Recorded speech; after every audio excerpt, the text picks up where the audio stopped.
Assalamu alaikum wa rahmatullahi wa barakatuh. Chers élèves de l'école Bennouna, j'espère que vous avez passé de belles vacances. Aujourd'hui, nous allons parler de la classification des animaux. En fait, il existe deux types d'animaux, les vertébrés et les invertébrés. Les vertébrés, bien sûr, ont une colonne vertébrale, un moud fiqari, et les invertébrés n'ont pas de colonne vertébrale.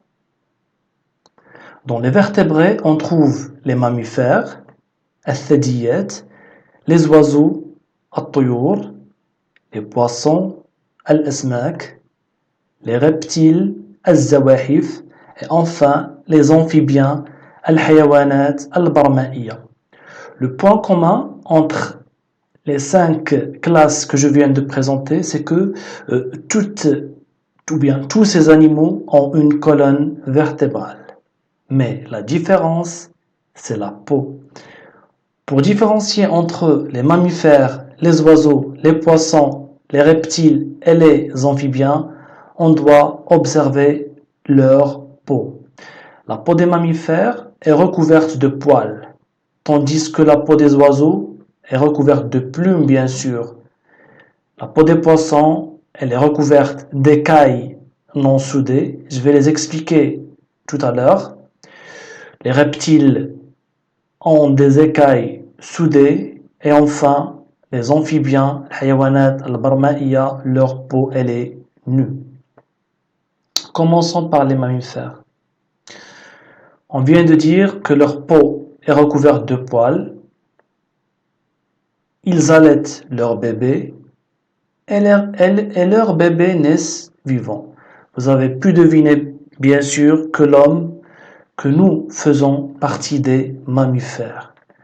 Parmi les mammifères, on trouve aussi les lions.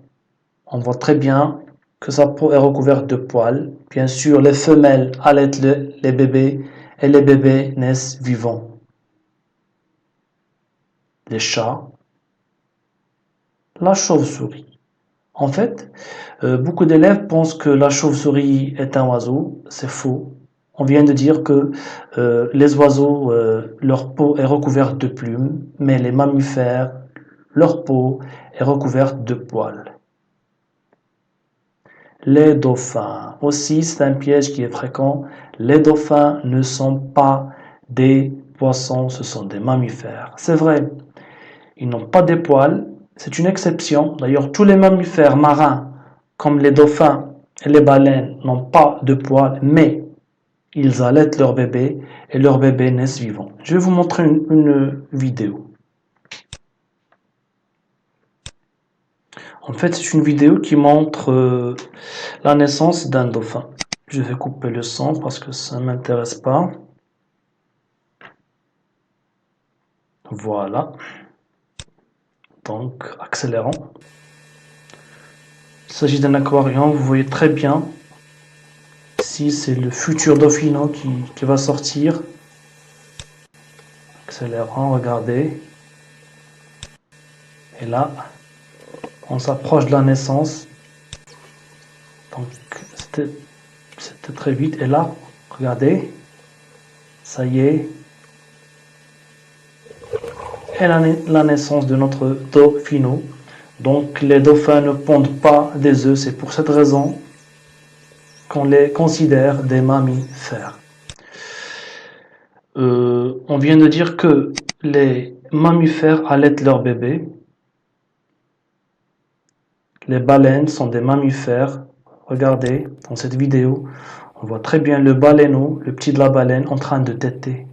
Donc, la femelle de la baleine, elle allaite son petit. Revenons à notre présentation.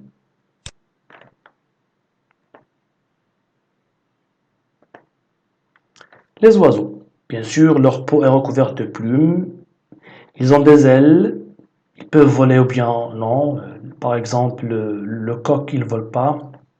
Ils sont ovipares, ça veut dire ils pondent des œufs. Donc, vous connaissez tous les oiseaux. Les poissons. Leur peau est recouverte d'écailles non soudées, je vais l'expliquer. Et ces écailles, bien sûr, elles sont non soudées, on peut les enlever une par une. Et ils sont ovipares. Donc, les écailles, هما القشور ديال الحوت. هنايا donc ces écailles, on peut les enlever une par une, نقدروا نقشروا الحوت. Le requin, bien sûr, c'est un poisson. Les reptiles. La peau des reptiles est recouverte d'écailles, قشور, mais ces écailles sont soudées, on ne peut pas les enlever. Et les reptiles sont bien sûr ovipares. Regardez, parmi les reptiles, nous trouvons les serpents, les lézards, les crocodiles et enfin les tortues. Regardez très bien les écailles ici, al-qushur, on ne peut pas les enlever une par une. La même chose chez le lézard, le crocodile et la tortue. Les écailles de la tortue, vous les voyez ici. Les amphibiens, al-hayawanat al-barmaïya, leur peau elle est nue, elle est lisse. Et les amphibiens aussi sont caractérisés par le fait qu'ils ont 4 doigts. Bien sûr, ils sont amphibiens parce qu'ils peuvent respirer dans l'air et dans l'eau. L'exemple typique, c'est la grenouille. Regardez très bien, sa peau, elle est lisse, elle n'est pas recouverte de quoi que ce soit. On ne trouve ni poils, ni plumes, ni écailles. Passons à l'exercice de la dernière fois. La dernière fois, je vous ai demandé de répondre à un exercice. Oui, c'était cet exercice-là. On va corriger rapidement. Bien sûr, l'éléphant, c'est un mammifère. Pourquoi? Parce que sa peau est recouverte de poils. La même chose pour le lapin. Ici, je m'excuse, je vous ai demandé de les classer en fonction de vertébrés et invertébrés. Donc, les vertébrés, il y a l'éléphant, le lapin, ce oiseau, l'oie, le poisson, la grenouille, la vipère. La vipère, c'est un vertébré et la preuve, elle peut se mettre debout, elle peut se redresser. Tandis que le ver de terre, ce n'est pas un vertébré, il est mou, il ne peut pas se mettre debout.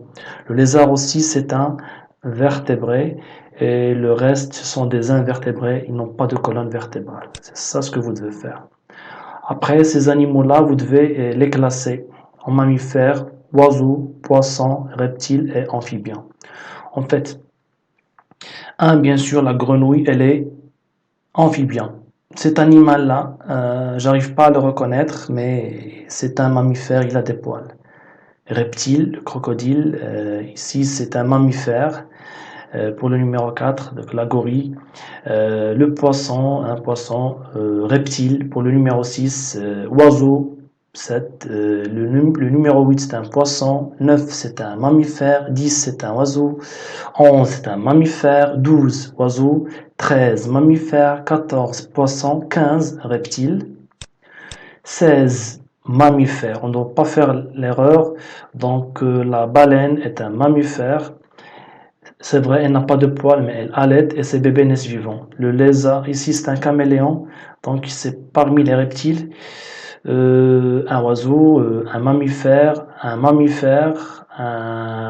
reptile, un oiseau, un mammifère. Ici, c'est le salamandre. Le salamandre, il a la peau lisse et il a 4 doigts. Rappelez-vous, les animaux qui ont la peau lisse, qui ont 4 doigts, j'ajoute une information, le salamandre peut respirer donc dans l'air et dans l'eau, surtout quand il était petit. Quand il était petit, il respirait dans l'eau, mais quand il devient adulte, il respire dans l'air. C'est un amphibien, barmaï.